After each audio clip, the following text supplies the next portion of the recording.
So, Carole Walker, thank you for being here. Great to be with you. Nice to talk to you, Sean. So today we're going to be talking about one of my guilty pleasures when it comes to things that I find interesting that are a little bit niche, which is the relationship between politics and journalists, right? Because this world fascinates me. Anybody who's listened to this podcast before will know that, because it seems to be quite secretive, and yet it is that kind of machinery that gives us all of the information that we base our lives around. But just before we dive into that, I think it's important to define what the journalist lobby actually is. So can we begin there? What is the political lobby? Well, it's a good question, Sean, because it's a word that's bandied around and it has several meanings. We talk about the lobby because it refers to the group of Westminster journalists, political correspondents of all the newspapers, websites, broadcasters and so on. And the reason they're called lobby journalists is because they have this historic right of access to the lobby, which means the members' lobby, which is literally the area just outside the House of Commons. There's also a Lords lobby as well, I should say, outside the House of Lords, where you're able to go up and chat to MPs, ministers, whoever you like. But because it's in the lobby, it's on lobby terms, and perhaps we'll talk a bit more about that a bit later. But it means that unless the person that you're talking to agrees that you can quote them on the record, what they're saying to you should be done on lobby terms. You can't identify who says it to you. And there is a third meaning to this, which is that when Parliament's sitting, number 10 Downing Street provides a briefing for all the lobby journalists twice a day when the House is sitting. And that, it is a lobby briefing, but it gets shortened, and that's also called the lobby. But just to be clear to people who are listening, this is not to do with lobbying in commercial terms. This has nothing to do with the companies who employ people who are called lobbyists, who will try to chat to ministers, MPs, influential figures in the political world to ensure that the rules and the laws and the regulations and perhaps the contracts work to the advantage of their businesses or their sector of business. Lobby journalists are not in it for the money. A few of the very best known are quite well paid. Quite a lot of them aren't.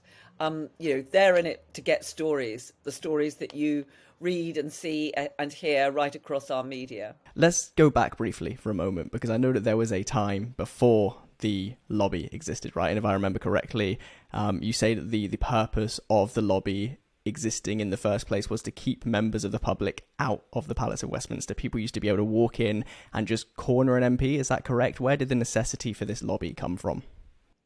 Yeah, back in the 19th century, anyone could just wander into the Houses of Parliament, and people with certain grievances or campaigns would wander in and collar MPs and ministers, and word got around that you could actually do this, and it might be quite a good way to influence what was going on. And so anyone would wander in, and there are reports of MPs claiming that it was an absolute nightmare. They couldn't get through Parliament to get to important votes and debates because they were being stopped by members of the public all the time.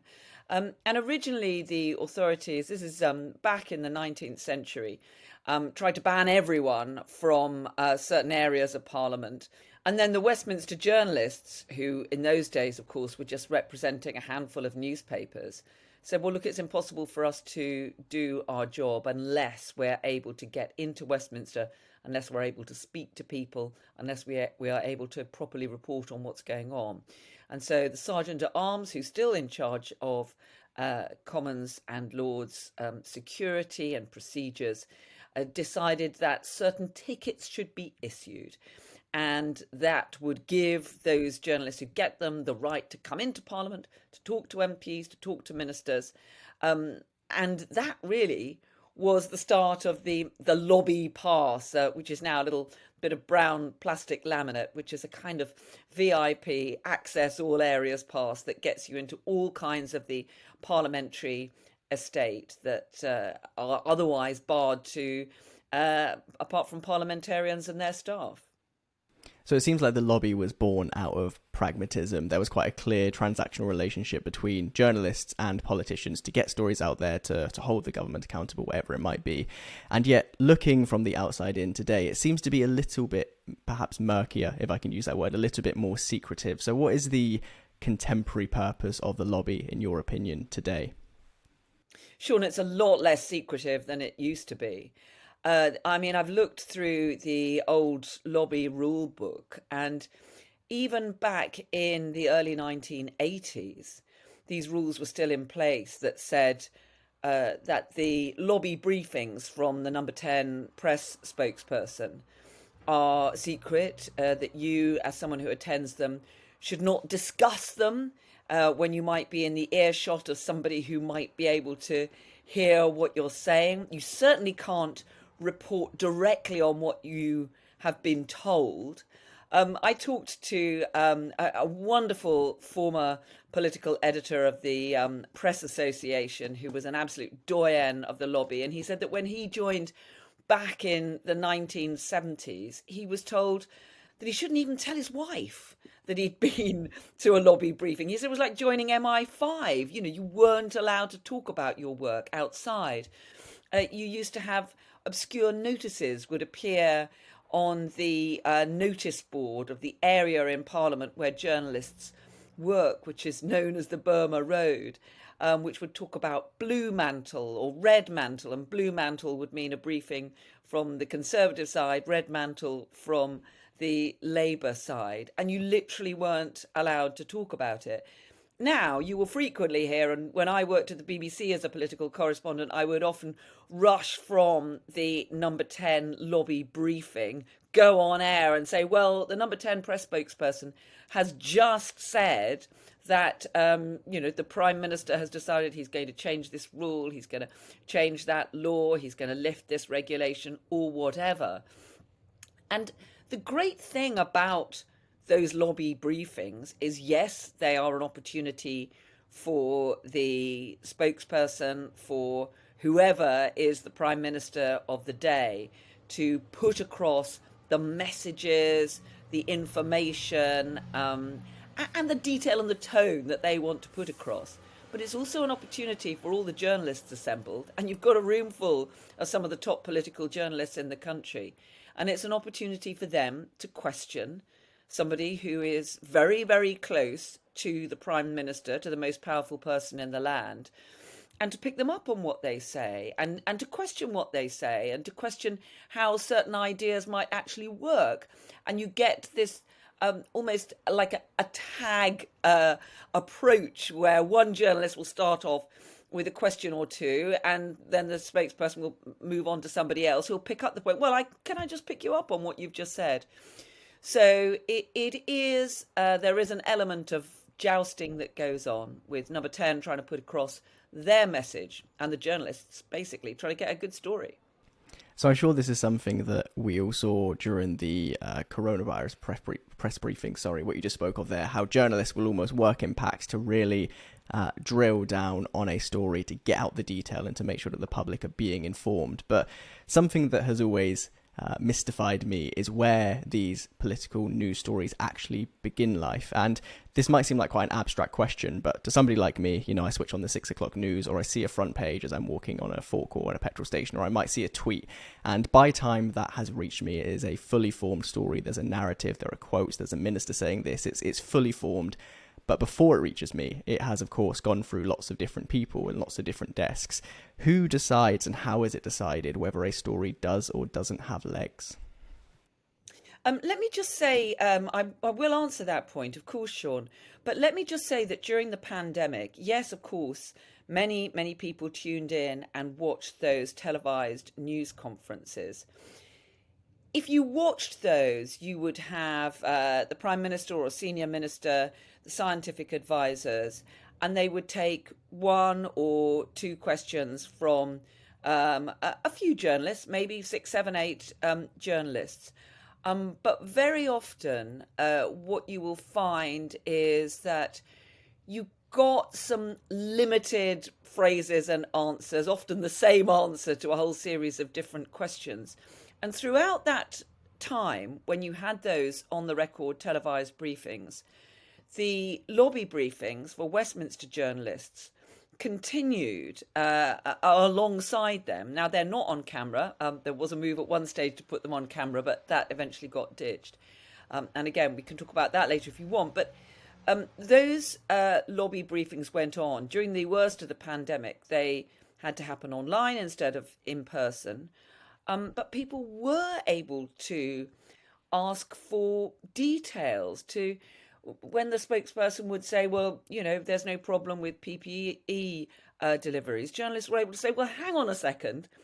I have spoken to this hospital trust. They have got insufficient supplies for the people that are dealing with this national emergency. And journalists that I've spoken to, and indeed I've listened to some of those lobby briefings that were online, will say that they got far more information out of the lobby briefings than they ever did from those rather carefully staged briefings during the pandemic, however useful they may have been in providing direct information to the public. So I think it's important to remember that. When it comes to a news conference or the stories or the tweets that you see, very often journalists will have been working on those issues for quite some time. So they will know the background to it. They will know that a particular phrase used by somebody actually it means a lot more than perhaps it would. You often hear a politician say, well, what about this change to the law? Well, I wouldn't rule that out, but blah, blah, blah, blah, blah, blah. And that actually might be quite significant. If they're saying, well, we're open to considering quite a significant change, that actually might be something that is quite important. And the thing about the lobby journalists is they're not just going along to the number 10 briefings twice a day. They're talking to all their contacts. They're talking to people right across the political parties. Very important when you've got dynamics going along, like we saw recently with the gradual loss of confidence in Boris Johnson's leadership. They'll be talking to all kinds of different members of Parliament from all sorts of different factions, talking to the opposition to find out what they're going to be doing, their tactics and so on. If they're following a big policy story, they'll be reading up on many of the documents, on the background briefing documents, talking to talking to the advisors of the senior ministers, talking to people who will be directly affected, such as people working in the health service or in the unions or in the construction industry or the rail industry, so that they will then come to perhaps a short remark or a short comment and will understand the significance of what is being said. And that, I think, is how you get from, as you say, a single tweet or a single comment to, oh my goodness, that is suddenly a big story. Just to pick up on something you said towards the beginning of your answer there on the difference between the kind of stage-managed press conferences that we saw during the pandemic relative to lobby briefings.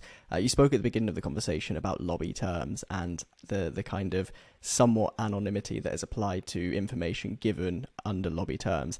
Is that beneficial in as much as if somebody doesn't need to specifically put their name to a piece of information, is that how journalists are able to push forward and get more of a story compared to, like you say, the free word slogans that we, the public, always hear are very different to the actual reality that journalists like you are able to pull out of these spokespeople? Well, obviously, as a journalist, Sean, I'm in favour as much openness and clarity as possible. What happened when Alistair Campbell was press spokesman for Tony Blair is that there were a lot of stories that emerged from off-the-record briefings, and after years of arguments over whether or not the briefings from Number 10 should be put on the record, whether we should even be allowed to attribute them to a Number 10 source, Alistair Campbell decided to put them on the record. He appeared one day and said, right, you can refer to me as a spokesperson for the Prime Minister. And he put a tape recorder on the table. And until that moment, you hadn't even been allowed to take any kind of recording devices into the lobby briefings, which was a nightmare for somebody whose shorthand is as rubbish as mine. So that was a massive, massive change during the time when Bernard Ingham was press secretary to Margaret Thatcher. He fought long battles to prevent any attribution at all in the lobby briefings. And if we go further back in history, just to explain the background to this, um, in Neville Chamberlain's time, in the run up to the Second World War, he would often brief political editors in person, but utterly unattributably. So he would say, well, look, I think the negotiations with Hitler and Stalin are going terrifically well, and Britain's going to be kept out of the war, and everything's going really well. We're going to have peace in this country at least. We're not going to be dragged into another war. And journalists would write those words, but they wouldn't even be attributed to the Prime Minister. They would simply state Britain is going to stay out of the war because negotiations are going on with Hitler and Stalin and they are all going tremendously well. And that, of course, is a really unacceptable state of affairs. But what I would say is if we only ever printed, wrote, or broadcast stories or put them on our social media that we could attribute to someone, well, then half the stories that you read and see and hear wouldn't ever get out, because there will always be people who have information, perhaps about wrongdoing, perhaps about misbehaviour, who feel that it is in the national public interest for that information to get out, but because of their own position, because of perhaps they even sign rules of their employment, they are not at liberty to disclose those details, and they will then only be prepared to do so anonymously. So there is a place for unattributable briefings. The lobby terms is still used in many settings outside the lobby, and I should say an awful lot of the interactions between journalists and politicians now happen not in that members' lobby outside the House of Commons, but well, on other parts of the parliamentary estate, in the bars and the cafes there, but also outside as well, over lunches and drinks and so on. So there is a balance to be struck here. Many of those really big stories of information that's been revealed by whistleblowers and so on would never have got out if someone at the beginning had not been able to give some information to a journalist and said, look, you can't quote me on this. I don't want my name to appear. I'm not the source of this, but you should know that this is going on. And that journalist can then take that information. They're not just going to put it on the front page of their paper or their website or leap in front of the cameras and report it, but they're going to test it out with all their other contacts and anyone else who may be involved. And that is how many of our biggest stories do emerge. I think it's interesting to lean into this idea of leaks for a moment. It was only yesterday that I saw Dominic Cummings on Twitter, who, as we all know, is somebody who has had a contentious relationship in Number 10 with the press, was speaking in his Substack about one of the two Conservative Party membership candidates allegedly being a prolific leaker at their time in office. And it's an interesting one, right? Because leaking has its place in certain angles, right? For example, I imagine the Partygate story, lots of that came about through off-the-record leakings and briefings. But then I've also heard allegations of government officials almost road testing policies, right? So throwing an idea out there, having it in the media, and then watching the response before deciding whether or not to move forward with a policy. Who benefits when a story is leaked? Well, it depends what the story is. And I would also say there's a difference between a leak of, which is usually used in terms of, say, an official document that is perhaps top secret, but people think, well, there's something going on here that other people should know about. And so perhaps officials, advisors, or opponents of a particular move might ensure that that document gets into the hands of journalists who they consider will give a fair treatment to the story. And off-the-record briefing, which is something quite different. I wouldn't necessarily describe that as a leak. I mean, I should say that, you know, when you look at what Dominic Cummings says, obviously he's got his own agenda. He fell out with Boris Johnson pretty spectacularly, and it's very clear where he's coming from with all of his comments. But certainly it's true that there is so much media and information is so widely shared that I think there are more off the record briefings and so on going on than ever. It is a part of our political life. You're not always going to be able to get a minister to appear in front of a camera and tell you something directly if, for example, a policy is at an early stage of development.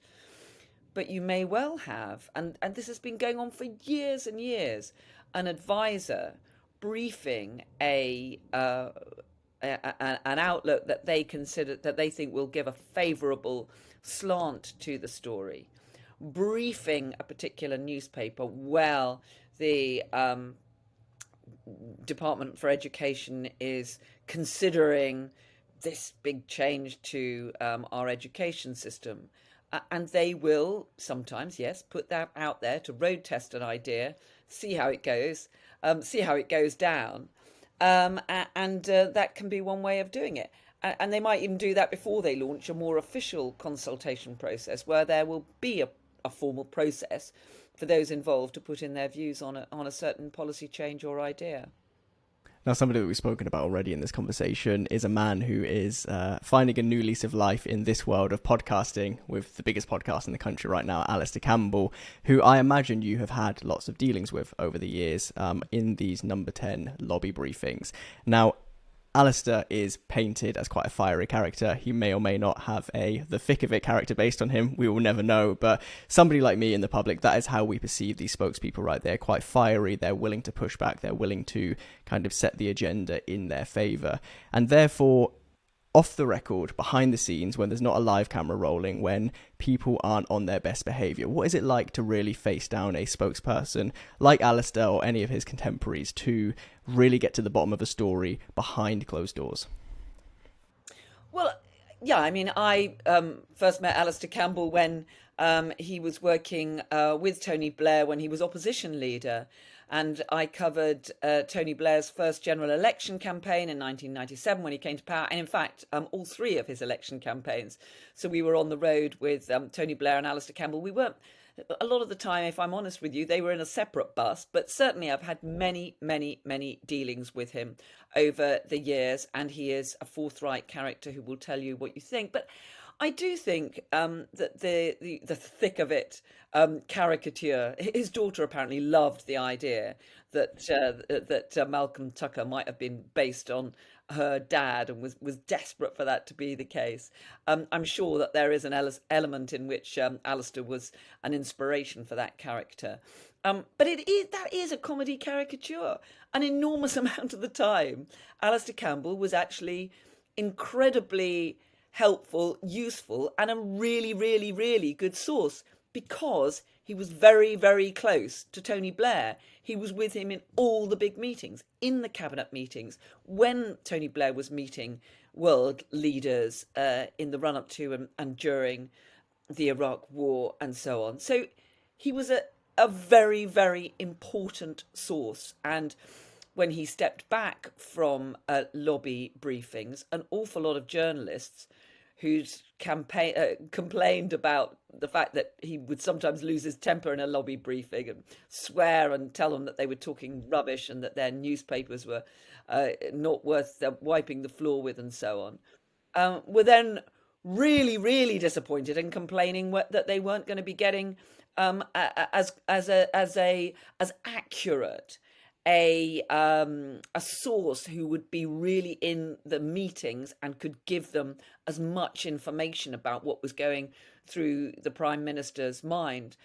And what happened was that, as I'm sure many people listening will realise, that during those Labour years, their very powerful communication skills became a problem, an issue for the party. Spin became a massive thing. Everything, every announcement, every story was seen as, well, that's just more spin from the Labour government. And Alastair Campbell was deemed to be a significant figure in that. So he took a step back from the daily briefings and eventually bowed out of Number 10 altogether. And what happened after Alastair Campbell left is that role of briefing journalists in the regular formal lobby briefings went from being someone who was a special advisor, which means that they were political and could address political stories, to someone who was a civil servant, who could talk about policy, who could talk about government policy, who could talk about the thinking behind government policy, but would not get into party political issues. And that has been a big change. And there was a deliberate attempt to find a contrast. And I write in my book, Lobby Life, about the wonderful Godric Smith, who took over doing the daily briefings from Alistair Campbell. And he arrived and was informed by one of those he was addressing, or had been having a chat with earlier, that the journalist had been told, "We're going to bore you to death with Godric, and more Godric." And he was definitely a marked contrast. He was an excellent civil servant. He was an excellent press spokesman. And you could always be absolutely sure that what you were hearing from Godric was straight and straightforward and accurate. But what you didn't get are the times when the press spokesman, under goading from a room full of journalists, would step slightly beyond maybe what he intended to say, and we'd all emerge with a great story.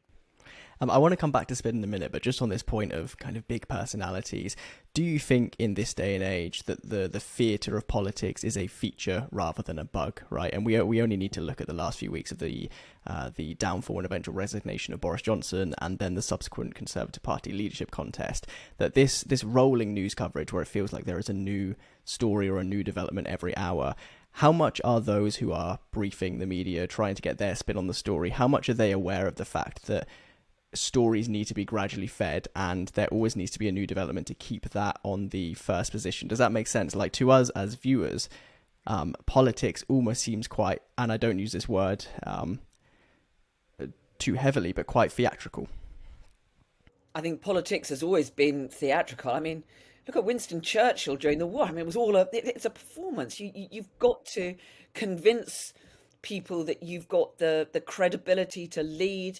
You've got to stand up and command the respect of the House of Commons. You've got to convince your party that you are the person to lead there. So I think performance has always been there. What has changed is the pace of the news agenda. The days when a journalist could afford to, perhaps get in, make a couple of phone calls, have a long lunch, then speak to a few people and write their story at leisure in time for the next day's newspaper. All our newspaper journalists now are having to provide stories for the websites for their respective outlets. It's rolling news. Things happen on Twitter. A line that you put out 1 hour might change an hour later. And that undoubtedly puts a huge additional pressure, not just on the media, but on the politicians as well, because they know that they can't allow a story to run. They've got to respond as quickly as they possibly can. If they want to rebut a story or deny it, you can't allow it to run for a day or two or a week. You've probably got to try and rebut it, in the next 10 minutes before it's really taken hold. So I think that has made a big change to the political world and to the journalists that are covering it. So on this point of spin, there has been, in recent months at least, endless debate around the honesty of politicians and individuals in politics. And of course, journalists like yourself in the lobby have this job to discern between truth and perhaps fiction. But as we zoom out and look at the wider context that you researched in the book, how has the relationship between politicians and the media changed more recently? So are we actually straying more towards spin and away from fact as it feels, or has this always been part of the kind of game that is played? Well, good stories have to be true. They have to be accurate. They have to be factual. I think part of the issue at the moment, and I was reading the story today about the majority of young people get their news on Instagram. Now, I'm not quite sure what sites they're going on Instagram to get their news. But I mean, there are credible news sites, and there are others which are less conscientious about how they check out stories. Um, I know it's very fashionable in certain wings to disparage the mainstream media, the main broadcasters and newspapers. But most of those that I know that work on those outlets do try very hard to make sure that they verify the stories that they're given, that they check them with different sources, that they run them past other people.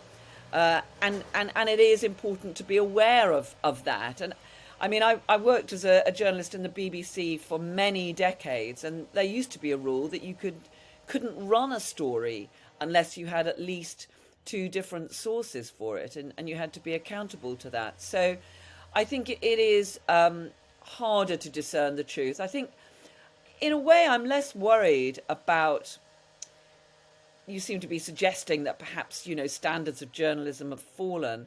I'm not sure that they've necessarily fallen in those organisations that are up there and working to proper standards. But I think what we've got is a proliferation of campaigns that try to appear as though they are news websites, when in fact they're simply peddling stories, rumours and so on that we all enjoy, that we all love to read, but that may not give the full story. To be more precise on the question, so I don't necessarily mean that news organisations are doing less of a job. I guess the question is more, do news organisations have far more to contend with now since the world of spin was introduced, where you're perhaps not being told the full truth in a briefing, and so you have to really work harder to fight to see the wood from the trees? Well, look, spin is just a way of trying to shape the narrative. If you are told we're going to set our schools free, we're going to get rid of all the restrictions and limits that are holding back our teachers and our pupils so that pupils are free to learn whatever they want, you might think that sounds quite a good idea. If you're told we're going to get rid of all the rules and laws and regulations so anyone can walk into a school and teach your kids whatever they like, and they don't have to have any qualifications and they can just say what they like, obviously no one's going to think that's a good idea. So an idea can be explained in a different way depending on what particular slant you want to put on it. And as a journalist, your job is to work out where the truth is. So I know we've got about 10 minutes left of your time. There are three things I want to cover in that time. The first, I didn't even plan to ask this, but just as you're telling these anecdotes, it popped into my head. What is a story or a briefing that you have been given that, as the words were coming out of somebody's mouth and the cogs were turning in your head of how this relates to the wider context, that you thought, my God, this is a really big, significant thing that I've just been told that is going to change a lot? Well, Sean, I think, if I'm honest with you, that the biggest stories are the public stories. When you're there kind of crouched in number 10 Downing Street, for example, as I was when David Cameron walked out of the front door after the result of the EU referendum and announced that he was standing down as Prime Minister. Rumours had been swirling about it, but he came out into the street. All the cameras, of course, were going. And he stood in front of the lectern and announced that. And it was on a momentous day because no one had expected even the people who were campaigning to leave the European Union didn't necessarily expect to win. So it was a huge day. It was a huge change in our country. And when you're out there then and you watch the Prime Minister explaining why he's going to leave the job as the most powerful person in the country, you know that you're witnessing history being made. And I don't know if that really answers your question, but I think those are the biggest sorts of stories that I've covered. So if we zoom back into the present tense for a moment, there is, of course, right now a battle going on between Rishi Sunak and Liz Truss to be our next Prime Minister, next leader of the Conservative Party. inside of those two camps, as they try and appeal to their electorate of Conservative Party members, we're already starting to see the dividing lines between the two candidates. We're starting to get a sense of where this might go. But I imagine lots of work is going on inside of their teams, working against maybe journalists to try and get their message out there. In the next month or so, as these campaigns stretch on, what kind of work are those teams going to be doing to really try and push their stories to the media? I think the point about this next phase of the contest, Sean, is that each of those candidates knows that the electorate are Conservative Party members. You've got, we don't even know the exact number, somewhere between 160,000 and 200,000 Conservative Party members who are going to make the final choice and cast their votes. So each of those candidates will be trying their best to appeal to that electorate. At this stage, they're not appealing to the wider public. Of course, they've got to try and convince party members that they would perhaps be the best person to lead the country. But those party members are their prime target, so they'll be trying to hone their messages to appeal to party members. And we know that party members aren't necessarily entirely representative of the wider public. If you look at climate change, for example, it is I think it's only 4% of Conservative Party members think that's the most important issue facing the country, whereas if you talk to the wider voting public, it's much higher up their list of priorities.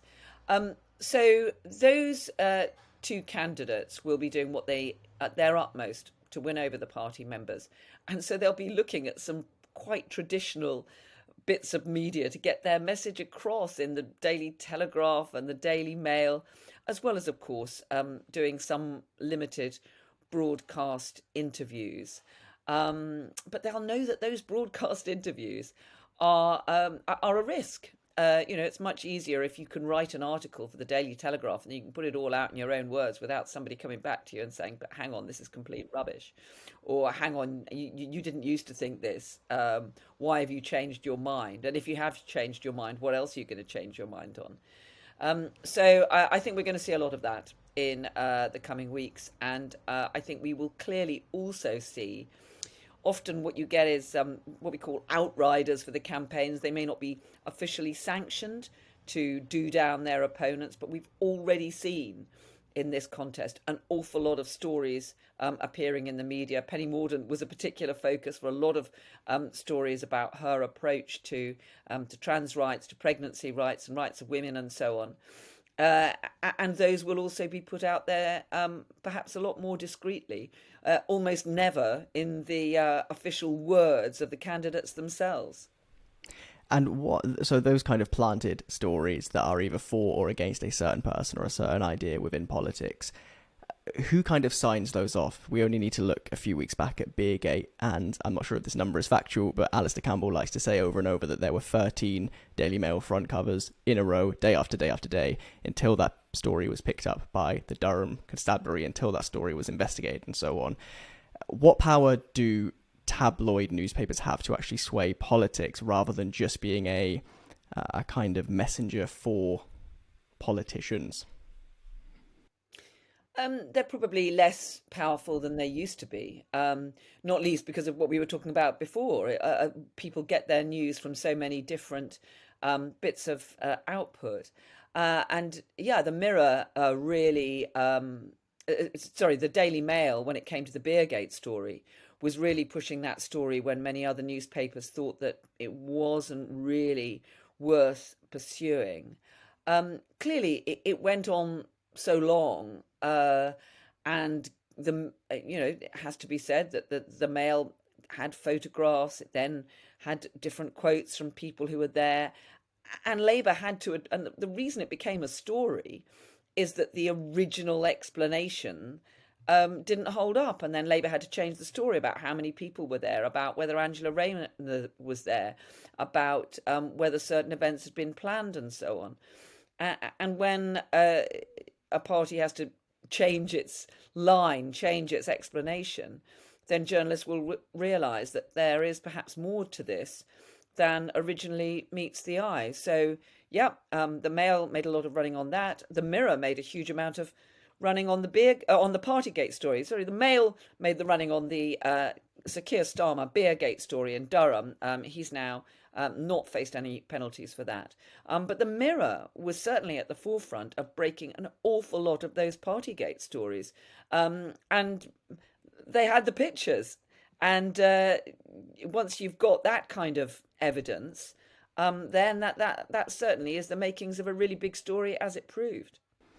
So where I want to end, as I have you here today, we've spoken a lot about the logistics of political journalism, but as I keep touching on, for somebody like me, all I want really is to be able to separate the signal from the noise, to understand the stories that I need to know in a few minutes each day from a good, reliable source in such a way that keeps me informed. And as you've hinted at throughout this conversation, there is this wide plethora of places where we can get our news from now.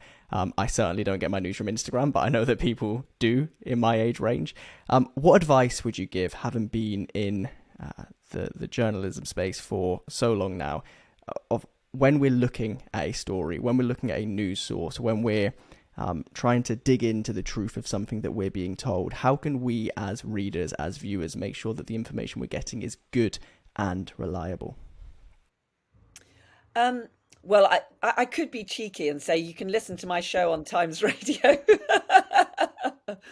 But okay, I've got the plug in there. Uh, we have. I think what you need to do is to look at the story and look at how it is attributed.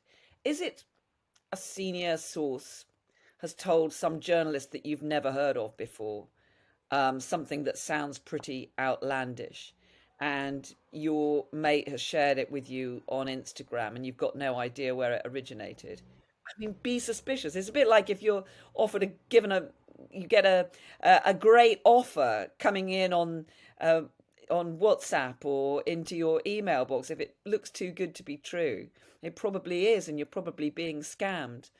But if you go to outlets that are respected, that have a history of solid journalism, if you look at our mainstream broadcasters, they've got to stand in front of a camera. They've got to be confident in what they're saying, that they will know.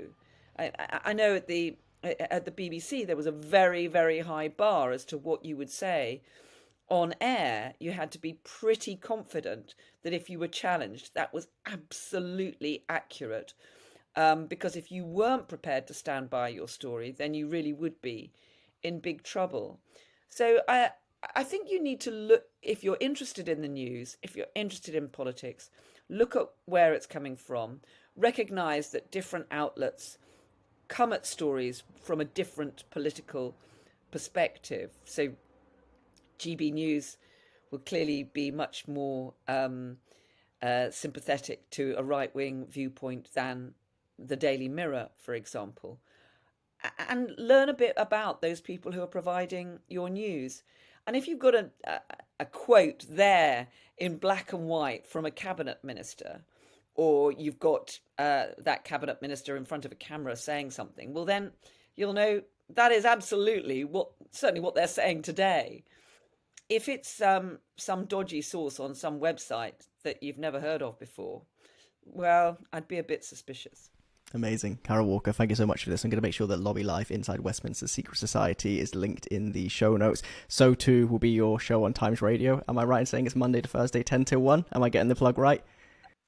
Yeah, that's right. And at the moment, I'm also doing the main Sunday politics show, which is 10 till 1 on a Sunday morning. And yeah, if you're interested in all that stuff, here we go, Lobby Life. If you can get yourself a copy of that. If somebody wants to go elsewhere to find you, are you anywhere else on the internet? Yep, you can catch up with me on Twitter. Carole Walker CW is my Twitter handle. So do keep across my Twitter feed. Listen to me on Times Radio from 10 o'clock weekday nights. And at the moment, I'm also doing the main Sunday politics show from 10 o'clock on a Sunday on Times Radio. Great to speak to you, Sean.